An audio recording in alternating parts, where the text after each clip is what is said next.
Feel so naked and beardless. Okay, so welcome to the live stream. We're here in, where are we? There's two Cabos. So that's the first part that's been the most confusing. So there's Cabo San Lucas, which we're not in. That's kind of the, I don't know, fraternity party zone.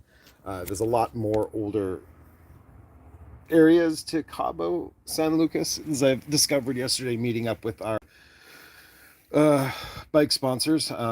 Yeah, it just has more of a dirty old kind of Mexican feel, which is beautiful, and all of its squalor and kind of a lot of the attraction for me to Mexico.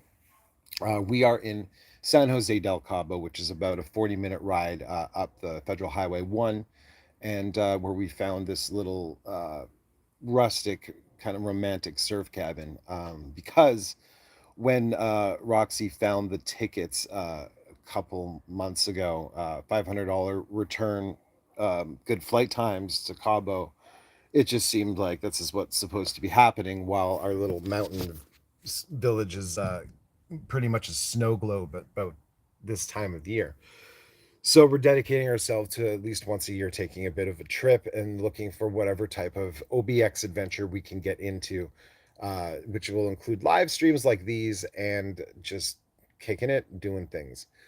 So the surf cabin, amazing, super rustic in the middle of what turned out. We went online after booking the tickets to check out what was around Cabo, look for ruins, kind of things like that, and found that it was all kind of just West Van. You've got restaurants called Garage that serve burritos and things like that, and just Americanized Mexican food. It's a lot different here. Like, for instance, out there, not very many people had tattoos at all. And it was kind of a sign that, I guess, I don't know if it's more of like a cultural religious aspect out there, but I guess desecrating your body as such is kind of deemed, well, like old school back in the day North America, where now everyone's walking around with tattoos. It's funny. I remember back in the day being able to be. We were on tour with Miss Anthony Gallery, and we were in the at the Mercy Lounge in Nashville, and someone from Hat Show Print came by that had a stack of posters because we were to be exhibiting at the Country Music Hall of Fame, and I was described as within Mercy Lounge, where we were also exhibiting, and who was playing? James Legg was there playing that night. This is beforehand, obviously. Oh God, Drive By Truckers, Woody Guthrie's Daughters, a bunch of locals performing in support of our Johnny Cash art show tour. And yeah, so I was described by the person dropping off all of the posters that were going up around Nashville as the guy with the tattoo sleeve. So there was only one of those back then. But yeah, so here it's a lot more open. Met up with Stormy and King Tut, or KT, as I like to call him, because it's hard to call anyone Tut or King. Amazing guys. When we met up with them as our sponsors from Baja Rentals for the bikes, yeah, covered in tattoos, more in Cabo San Lucas at that point, and there was just more of an open sort of modernized subculture of it. Seems to be a lot more supported here as it is in Mexico City, I understand. But yeah, back last year in Ziwa, Ixtapa, that area up in the mountain village, cartel mountain villages that we visited, of course, not much of that, unless you were actually cartel. But yeah, so it's got some people have tuned in. I don't know what to call it. Lots of comments. I don't have a moderator on this chat, guys. Sorry. So I'm going to take a second and just roll through this and see what I can see. Watching it from Ontario, Canada. Someone named Queen. Hi, Queen. Johnny Depp edits AK Mrs. Depp. Merry Christmas. What? That's an amazing tag name or call name. Call sign. I don't know what to call it. I think it's time for a big fart baby, bro. All right. Wong turn Austin. I don't have my glasses on. Sorry, guys. Uh, oh, we've got someone, I think, speaking Spanish. Sorry, guys. Very limited Spanish. We're here again. I feel terrible because I know like maybe six or seven phrases, saying a lot of lo siento and a lot of disculpa and no incendio. Those are pretty much our go-tos out here. So let's get started with the walk around. We're going to have moments programmed in for this live feed as people sign in and drop in and drop out. As I'm learning, you need to do. Um, but yeah, so we got some voyeur packed engagement. So starting out in the surf cabin, guys, it's amazing. It's got the feel and ethnicity of like years, decades worth of transient visitors that have just sort of left a part of their like emotions, feelings, energies from being here. Seems to breathe out of the walls, and it seems to give the cabin a life, almost kind of like something at an Evil Dead, as if I was Bruce Campbell, but not nearly as tragic and demonic.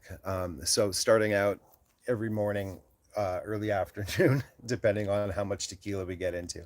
Um, we start out here under our thatched palapa roof in the cabin.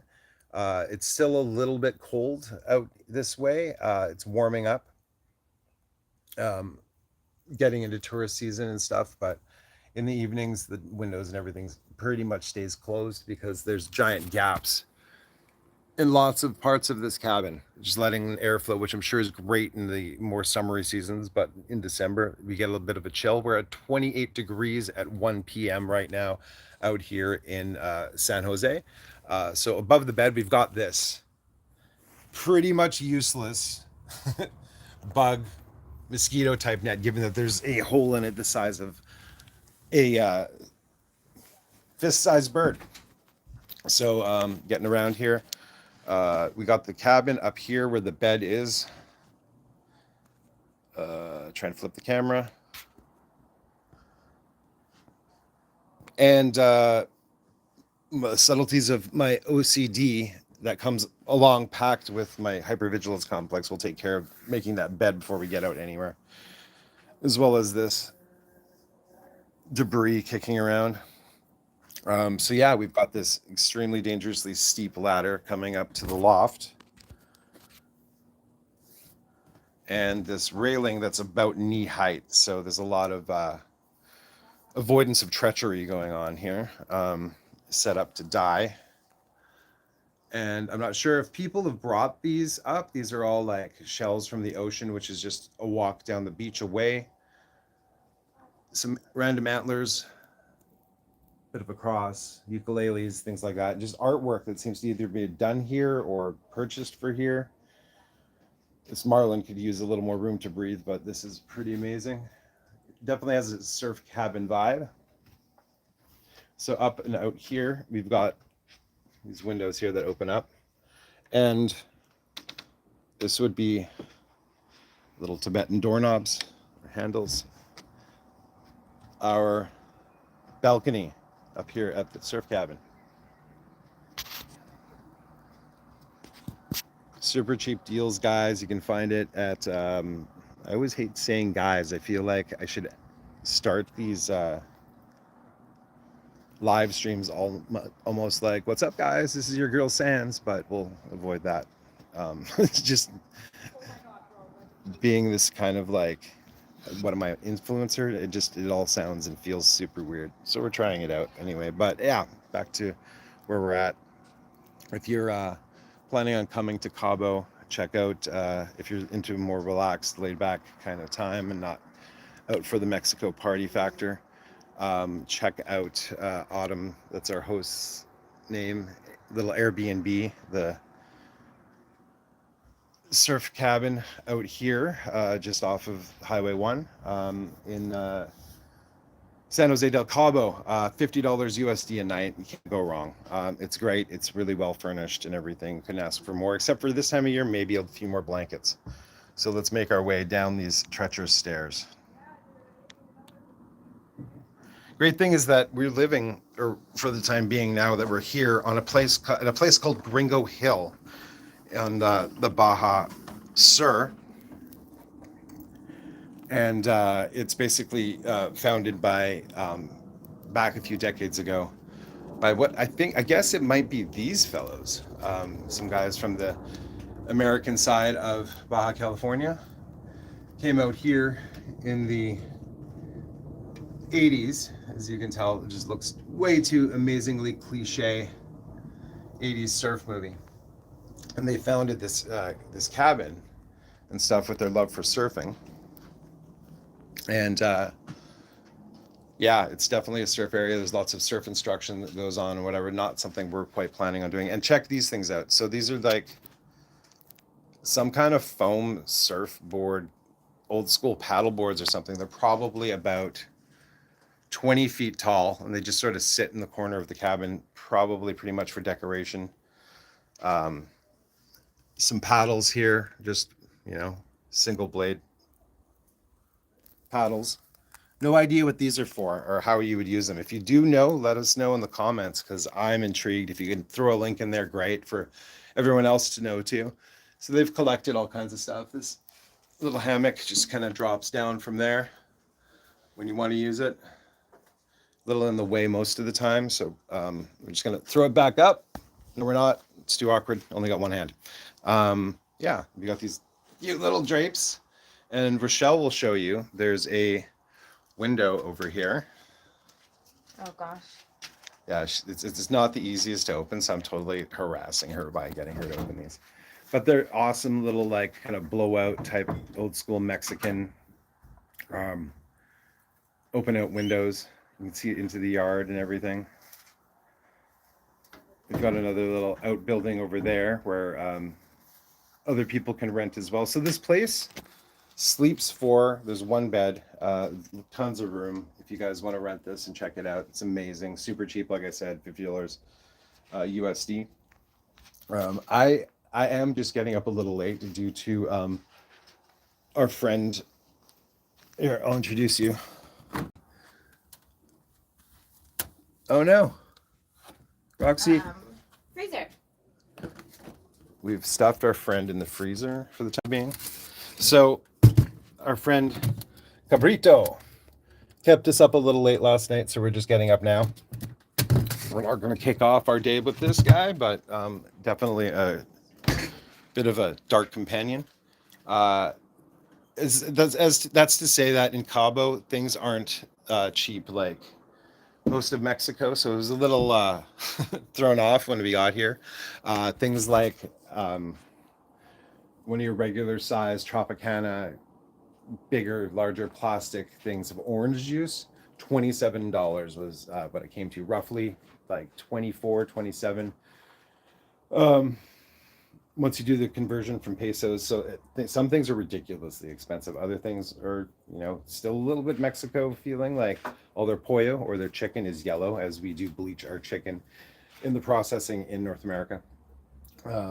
But some things are distinctly still Mexican, like that big bottle of Cabrito came with one of these attached. So not exactly your small airline type flight bottle.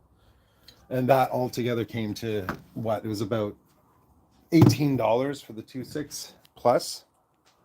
So some travel tips if you find yourself in Cabo. We're lucky to have a fridge. We had to go buy ice cube trays because, well, they've got a freezer, but they didn't think to, you know, include ice cube trays, which is a little off. But whatever, they do their best. And again, it's super cheap rental at $50 US a day. Let's get some sandals on in avoidance of scorpions. We've seen a couple here, which is a little daunting. Gonna throw a hat on because we're bleached in the sun out there. I think our friend expat Larry is tuning in. We just got a thumbs up from him. Major fluctuations in these live streams. We started with 28 people, we're down to 2, and now we're back up to 5. So it's all over the place. But yeah, sorry again, I don't have anybody moderating to answer any questions that are coming up in the comments section, guys. But yeah, thanks for joining us. This hat looks so weird without the beard, which is amazing. If you want to check out what I look like in a beard, go check out some of our previous videos. I actually got ID'd while we were here. So here we go. We're going to venture out into the yard and see how far our Wi-Fi extends.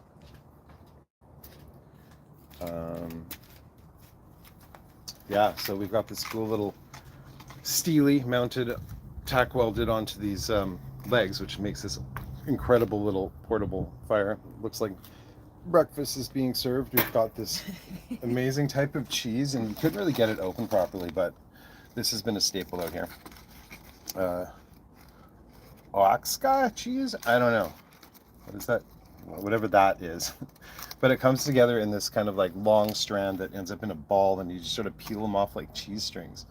So one of our little easy, lazy delicacies has been this cheese, and the avocados, of course, they're actually cheap. And we've got this spice that's native to Mexico. You can find it in some places in Vancouver. Not sure about anywhere else. Tahini stuff's amazing. It's like a lime. I don't know, what would you call it? It's like a lime flavor. Spicy lime, sort Spicy of. lime It's kind not of really. thing. It's not really too spicy though, but there are spicy ones. It's just super flavorful, but very limey. It's delicious, especially on avocados. Yeah, no, it's great. And the avocados, like we say, are cheap, and they're all just perfectly ripe and ready to go. We do have an avocado tree out here, but it's not in season, so nothing's ripe yet. Giant cactus. You got to keep in mind in Mexico that as you're walking, and I've got a bit of a bum leg. So coming up on the tour when we first got here, I put my hand out to brace myself against this thing, and got a little stabbed. A little bit of Hellraiser for you. So out here we've got the yard, fire pit over yonder, composting out back, some neighbors kind of close by, but fortunately these guys apparently are expat friend that's been living here for just over a year, Larry.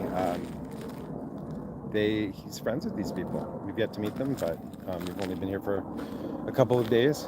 Coming down this way, this is where you're going to find your bath and, well, your shower and toilet. Yeah, guys, I can't say enough good things about this place. $50 a night American. Yeah, all founded on the hobby of surfing by a bunch of Americans. Like I said, the neighborhood is called Gringo Hill, kind of like a tongue-in-cheek name for the place. Don't forget to mention the geckos. And there's geckos everywhere. It's Geckos in our place. Geckos. Just chirping around. Geckos are for butts. It's a gecko fantastic experience. This sword just stabbed in here. Oh, how do I flip the camera? Check this out. If anybody can tell me in the comments what type of sword this is. Kind of cool just to wander up across and upon this. And just, yeah, cactus everywhere. This is the place from the outside. That's the window Roxy opened a while ago. Just incredible. So yeah, when we do release our full video after getting back from Mexico, it'll include things like, I'll put his link in the description after this video is done and up. Yeah, getting tattooed, connecting this Japanese suit style chest piece into a more Americanized version with, I believe Mario went with Mayan sun god or Aztec sun god. I'm not sure which one. I'm gonna slap that guy on here, get some bat wings attached off coming up the neck, just to cover up this old tattoo that extended over the sternum, sort of a branch from the original branches coming out of the skull. Anyway, figured we were out here. It's a good exchange rate for them to get American. I get a tattoo that would cost a hell of a lot more in Vancouver. They get a hell of a lot more than they get. They're getting in pesos.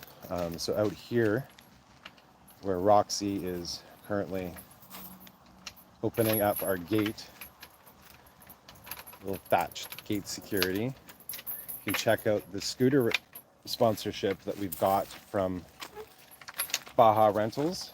Thanks again to Stormy and King Tut over there. What's up, KT? What's up, Stormy? In case you have tuned in or you're seeing this after the fact. So there's all that in a bag of chips. I can't remember. I think the displacement on these is only 150 cc's, but they get going pretty good. A little more durable. It is a scooter. Tried to get some dual sports rented out here, but no long-term dual sport rentals available. And you can register and license. I believe I've seen a couple quads on the road out here, but apparently only for locals. Yeah, so that's a thing. But these things kick butt a little bit, a little hard to get through the sand, but we're getting by. Um, Driving on the highway out here is not quite as nuts as Ziwa was, but I mean, it is a thing. A lot of people are drinking, a lot of people are driving like lunatics. So when you're on the highway, especially in these, you sort of stick to the right side of the lane if you're going slower, which these things, you know, they get up to 80, but that's pretty much you're pinned, maxed out, whatever. But yeah, you stick to the side, right lane, right side of right lane. And cars, even traveling in the right lane on the highway, they'll the the methodology seems to be that the car coming from behind that wants to pass you will come riding right up on your bumper, and that signals you as the driver in front to pull half into the shoulder on the highway so that they can get around you on two-lane highways, you know, one going each way. And when that happens, if there's an oncoming car, the oncoming car will see that and also pull onto the shoulder. So then the passing car just drives down the middle of both lanes, sort of like over the line to get past. So it's been a bit to get over here for driving and stuff. It's Roxy's first time on two-wheel propulsions, but she's doing fantastic. We went out at like 2 a.m., 3 a.m. last night, something like that, and we went all the way into Centro, took some side streets and stuff so she could get used to the scoot a little better. She's doing great on sand and stuff, but you know, traffic's a whole other thing, and it's Mexico traffic, like our host and our friends last year said. The whole sort of like concept behind Mexican driving is me first. Although being on scooters, we have been let in a few times because we did double out to the Mega yesterday, and people were kind and courteous enough to let us in, seeing that we're on scooters and probably baking in the sun is part of it. So I don't know what else to go on about here. We've had a bunch of visitors come and go. Hola to everybody that's stopped in. If you're tuning into this after the fact of the live, once it's posted on the channel, yeah, check out the description for links of stuff that I talked about. What did I talk about for links? I talked about, eSIMs. You guys got to check out eSIMs. So last year in Zihuatanejo, I mean, that was great. It's a far cry out here, at the surf cabin and stuff. And like, we did find like kind of a rustic area. So that was good. So it could feel a little bit more like Mexico. As I mentioned earlier, Cabo doesn't quite feel like Mexico. It's more of like a West Vancouver or, you know, maybe Hollywood Hills kind of version of Mexico. But a couple of survival tactics out here. If you're going to drink, mix it with electrolytes. You hydrate and get your drink on at the same time. Fantastic little idea Roxy came up with. Another tip for traveling out here would be get yourself an eSIM off of Amazon or something like that, whatever. Hate to push and promote Amazon, but they do have the market cornered. I mean, I'm not even going to like talk about them, justify that statement, because I just don't want to promote them. But yeah, love-hate relationship by far, for sure. And so we're going to go to a commercial break and look at Roxy's butt while I take a sip.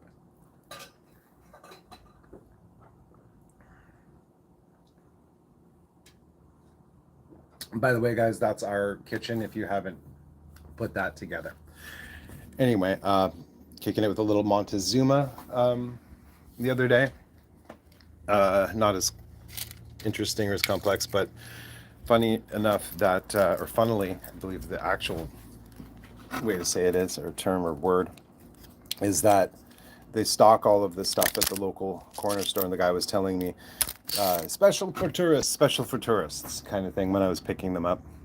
Where were we at? Yeah, eSIMs. So check it out. Get an eSIM online. So much better than dealing with Telcel, from my experiences in Ziwa and here. You You just program it in. They send you some. You purchase it. You download like the eSIM, and then you load it into your phone. And then once you get here, you just turn it on. 5 gigabytes of data, as well as unlimited phone usage, cellular signal through T-Cell for 10 days. So in Ziwa, I was constantly having to double back and like top up and whatever. And Mexico can have its little scams going on, so you got to watch out for those. And it's just yeah, you carry that with you, like you go through things. And even filling up gas, I'm always constantly checking to make sure that the pump receiver that the pump sits on is down when we pull up, because there's a scam where they'll fill it up for somebody else like $5-10 if it's a small fill, and then if that's the case, they'll leave the pump receiver that the pump sits on up, which doesn't reset the amount of gas that's pumped out of that pump at that point. So you'll pull up and they'll pull it off, and like you're actually shorted like $10 kind of thing, and then that's pocketed. So there's a number of little scams programmed into it as third world countries be, and that's just what you have to deal with. Like another thing is if you are a gringo, a lot of people will ride bikes and stuff out here without license plates on. Got to wear your helmet here at all times. That's another thing.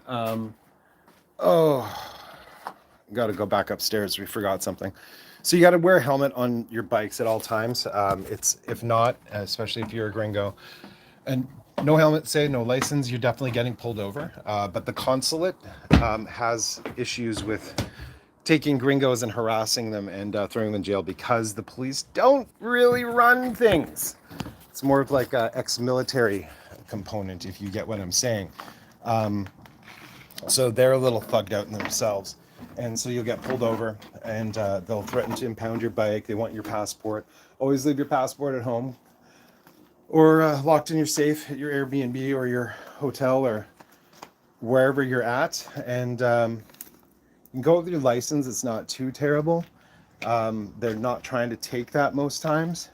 Hey, I thought one of those was for me. I'm cutting you up the fresh one when you're done. Oh, I get a fresh one. So yeah, if you get pulled over, what we've been doing and what I've kind of learned as practice from friends that have been here before, put into practice last year, is have a couple compartments. And it's fashionable to carry like tactical bags. So here, I'll show you guys. I don't even know if anyone's there anymore. We're up to like 50 people. Isn't a lot in YouTube land, but it has been for us. So like tactical bag, just sort of one crossbody, a little higher, whatever, fits a 1911 real well. Joke that was thrown around back in Ziwa. But for instance, keeping like smaller bills sort of planted, got 10 USD and 50 pesos, which is basically just under $5 and 10 USD. So getting pulled over, hey, you know what? I'm at the end of my day, whatever. Sorrento, they'll try and fine you with like 1,000 pesos kind of thing, which is like $100 or something like that, or USD if you've got, and you just sort of like, hey, no pasa nada, no worries. This is all I have, end of my day.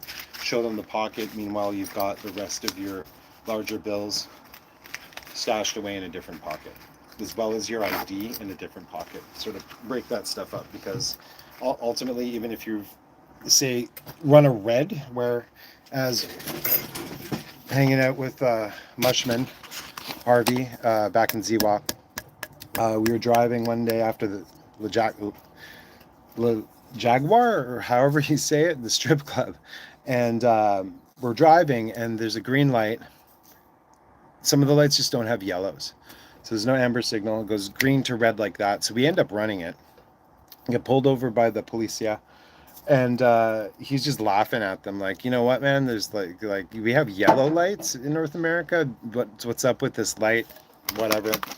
Just kind of humored them with it, and maintained his own integrity as he does. But yeah, gave them like 500 pesos, and they let us go eventually.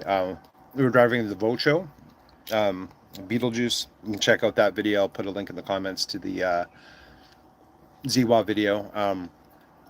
And the thing shouldn't have even been on the road. I think one light was completely like cockeyed, so that it was cross-eyed as all fuck. Thank you. Um, and they let us go. There's no way that thing should have been even on the road.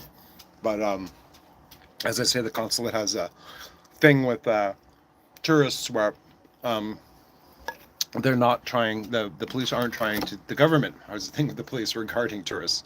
They're not trying to have any trouble with the consulate and whatever. A lot of the money made here is by tourists and stuff. So the scams are easy to step around if you just know and understand those things. Just be charismatic and know what to say beforehand. So you've got that in your frame of mind when out in Mexico. Talking like I'm the first person that's ever been here. But the whole thing about live streams is babbling. Keep you guys hooked. Like there's something in the end that's going to be super special or something, which could probably just end up being me eating an avocado. Uh, but yeah, as I say, Ziwa, a lot more different of an experience. We found the tickets for, well, Roxy found the tickets for 500 return. Can't go wrong with that, as I mentioned. But yeah, Cabo, it's kind of like the West Van or Beverly Hills of Mexico. Far cry from Ixtapa, or sorry, not Ixtapa, Ziwa, living above the brothel in the beautiful squalor that made up some of the slums of Ziwa, going up to the Cartel Mountain jungle villages, things like that. But when we get this finished and the final video's out, not this live, but when we get back and we get our Cabo video, it's the whole concept is going to be how to do Cabo dirty. So it's going to be called Doing Cabo Dirty. So we got some messy stuff planned and whatever, and just it's going to be like a lot of hints to where to get the cheap local food and feel a little more authentic in Cabo. Um, Still getting by with like 5 or 6 phrases. There's a lot more English speaking out here than there was in Guerrero, where Z was at. But Cabo is definitely worth doing. It's definitely worth checking out. Like I say, look on Airbnb for the Baja surf cabin, or just the surf cabin in Gringo Hill, Costa Azul, $50 USD a night. This place is incredible. It's starting to feel like we're up to about 30 degrees at this point. Sun beating down, a little bit of breeze. It's a good time of year to come. Just make sure you dress warm for the evenings, especially when if you're out on cruising on bikes and motorized. Got a little chilly on the highway last night. Plus, you got the ocean breeze coming off at you. Anyway, no idea who's tuned in. Lots of comments. Again, apologies, guys. I'll have to go back over the comments once we're done. Reply as best I can. Have nobody monitoring this live feed. But yeah, we'll put all the links in there, and we'll get back at you. For now, I'm going to finish the rest of this avocado and get into our cabrito, meet up with our expat friend Larry. Mario, he'll be doing the tattoo in a couple of days. So thanks for joining us, guys. We're going to duck out of here, let you go have your lives, and we'll continue with ours. And keep us posted. Like, comment, subscribe. We'll have another live video coming up. We're not sure where, but as I said, we're doing Cabo Dirty, looking for the adventure, trying to make this Uncharted or OBX as possible. Not going to be able to be as far cry as we were last year in the Cartel Mountain Village. Can I say Cartel Mountain Jungle Village one more time? It's like one word. Cartel Mountain Jungle Village. Oh, tongue twister. Yeah. Okay. So we're going to get out of here because I feel guilty smoking in front of whatever kids have tuned in. Let you get on with your day. Let us know if there's anything we should check out in Cabo. Leave it in the comments. Stuff like that. And stay tuned. We're going to find something mess up to bring you guys alive from, top up my my data and everything. So thanks everybody again for joining us here at our beautiful little surf cabin in Cabo. And how do I turn this off? Do I just keep babbling until I find it and try and fill up space and airtime? For you guys that don't know, YouTube Live is a horrible experience to set up. It's just, I don't know, the infrastructure and the interface is just not, it's not intuitive whatsoever. Anyway, I will see you guys all soon. I think I figured this out. There's a giant X in the corner right up here. So we're going to punch that and see what happens. All right. Stay with me. Don't be scared. Don't be scared. It's not going to hurt.